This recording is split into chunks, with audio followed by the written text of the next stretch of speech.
Tandanya itu ayyudawimat taubah. Orang itu selalu mengekali tobat.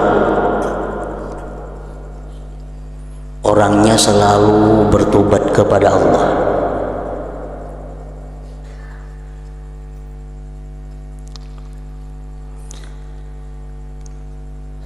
Berapa kali tobatnya tergantung, terserah kita.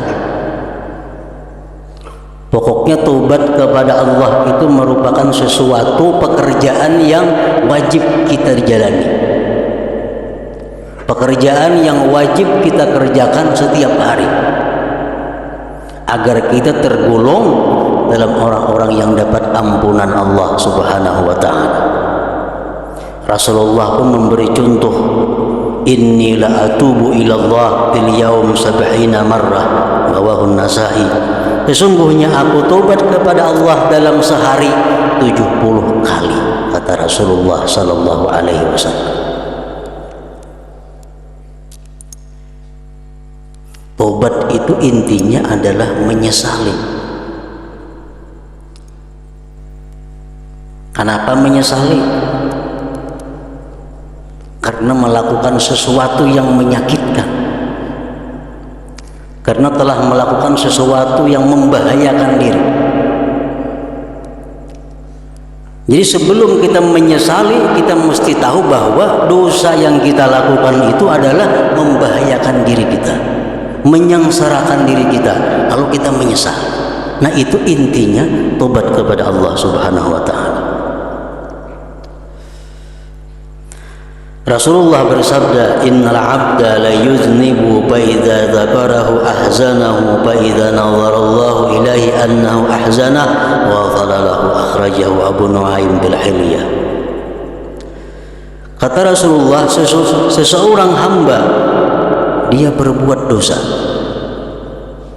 baik dosa besar kah, dosa kecil kah, pokoknya seorang hamba ini berbuat dosa. Apabila dia ingat dengan dosa itu, dia sedih. Ingat lawan dosa, sedih. Ingat lawan dosa, sedih. Maka tatkala Allah memandang kepada itu hamba bahwa dia sedih karena dosanya yang telah lalu, ghafaralahu, Allah ampuni baginya.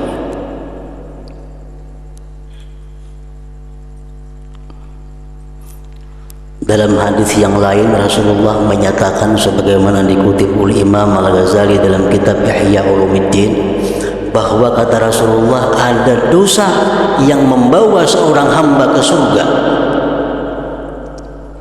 Ada dosa yang membawa hamba ke dalam surga. Sahabat bertanya, bagaimana yang demikian wahai Rasulullah?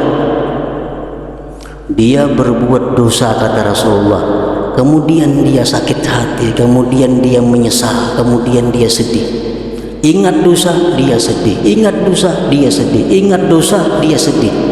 Setiap kali dia sedih, dia akan dapat ampunan Allah Subhanahu wa taala. Setiap kali dia sedih, dapat ampunan Allah Subhanahu wa taala. Nah, jadi tanda orang yang mendapat ampunan Allah itu adalah, pertama, dia mengekali tobat. Tidak pernah hilang dosa-dosa yang telah lalu dalam ingatannya. Dia ingat dulu pernah melakukan dosa ini, melakukan dosa itu, dosa macam-macam. Ingat, sedih, ingat, sedih. Yang kedua, tandanya orang yang mendapat ampunan Allah, ayyu khalita bis salihin, bahwa orang itu suka berkumpul dengan orang-orang saleh. Tandanya orang yang diampuni Allah dosa-dosanya itu katuju bakawan, katuju bakumpul, katuju bagabung dengan orang-orang saleh. Yang ketiga, tandanya ayyuqbila 'ala ta'ah, bahwa dia selalu berhadap atas taat kepada Allah. Orang ini selalu rajin untuk ibadah kepada Allah, selalu tidak mendapat halangan dan rintangan untuk melakukan taat. Ini tanda orang sukses, tanda orang yang diampuni Allah. Ibadah apapun yang hendak dia lakukan selalu mulus, selalu ada rintangan dan halangan. Ada orang bila hendak beribadah ada halangan, hendak memperbuat ini ada halangan, sehingga kada terlaksana ibadahnya. Nah, kalau kita demikian, kita waspada dengan diri kita. Jangan-jangan kita kada tergolong orang yang dapat ampunan Allah Subhanahu wa taala. Malam ini hendak bangun kena pukul 3 nah, sampai yang tahajud. Pukul 3 tak bangun. Malam ini hendak bangun pukul 4. Bangun pas pukul 6. Malam esok kayak itu pulang. Malam esok kayak itu pulang. Alarm 2 biji di anak ya tuh ada bangun. Nah, bila kita macam itu, kita waspada. Sapo tak ulung orang yang kada termasuk dalam ampunan Allah Subhanahu wa taala. Sebabnya apa? Orang yang tergolong dalam ampunan Allah selalu sukses, selalu mudah, selalu terlaksana ibadah yang dia rencanakan, ibadah yang dia inginkan. Yang keempat, ayyadhhaba farahud dunya biqalbi, bahwa hilang kegembiraan dunia di hatinya. Hilang kegembiraan dunia di hatinya.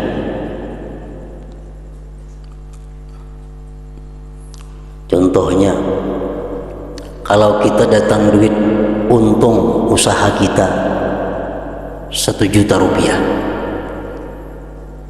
dapat duit keuntungan 1 juta, suka kita, gembira kita karena duit dapat 1 juta. Nah, bila kita macam itu membahayakan kita. Dapat anugerah dunia, dapat nikmat dunia, kita gembira, ingat situ aja, itu membahayakan kita. Yang selamat macam apa? Kalau kita dapat anugerah dunia, dapat duit 1 juta, kita gembira bahwa ini adalah nikmat Allah dan ini akan kugunakan untuk kebaikan, untuk hal-hal yang diridai Allah.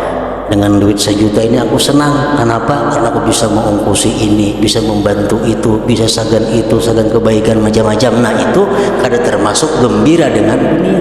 Itu artinya gembira dengan akhirat. Yang kelima, ayyathiqa bidamanillah birrizik, bahwa dia percaya dengan jaminan Allah dalam rezeki. Dia sangat yakin, dia sangat kuat yakinnya bahwa selama dia masih hidup, dia masih akan dapat rezeki Allah Subhanahu wa taala. Dia sangat yakin selama dia masih hidup, dimanapun dia berada, pasti ada rezeki Allah untuknya. Nah, bila 5 itu ada dalam diri kita, kita syukur kepada Allah. Berarti kita ini termasuk di dalam orang yang yaghfiru liman yasha, yang mengampuni Allah bagi orang-orang yang dia kehendaki. Pertama, selalu tobat kepada Allah. Dalam sehari semalaman ada pernah kosong wiridnya, amaliyahnya daripada tobat, daripada mengenang dosa dan kejahatannya dan sedih atasnya. Yang kedua, dia selalu berkumpul orang-orang yang saleh. Yang ketiga, dia selalu mudah, selalu sukses, selalu terlaksana taat ibadah kepada Allah. Yang keempat, bahwa dia tidak ada senang dengan dunia, kecuali dunia itu membawa kepada kebaikan akhirat. Nah, yang kelima, bahwa dia sangat yakin dengan Allah, bahwa Allah memberi dia rezeki selama dia masih hidup di alam. Assalamualaikum warahmatullahi wabarakatuh. Selamat datang di channel Ngaji Santri, tempat di mana kita bersama-sama untuk memperdalam ilmu agama dan menguatkan iman. Semoga sahabat semua selalu senantiasa dalam lindungannya, diberikan kesehatan, dilancarkan rezekinya, dan dikabulkan segala hajat-hajatnya. Amin amin ya rabbal alamin. Pada video ini kami akan berbagi ceramah dari guru kita, yaitu Kiai Haji Muhammad Baqir. Semoga kita dapat mengambil hikmah dan pelajaran dari video ini. Dan jangan lupa untuk like, share, komen, dan subscribe agar tidak ketinggalan video-video selanjutnya dari kami. Mari kita bersama-sama meniti jalan yang diridhoi oleh Allah Subhanahu wa taala dan selalu mengingatkan dalam kebaikan. Selamat menonton. Semoga konten yang kami sajikan bermanfaat bagi kalian semua. Wassalamualaikum warahmatullahi wabarakatuh.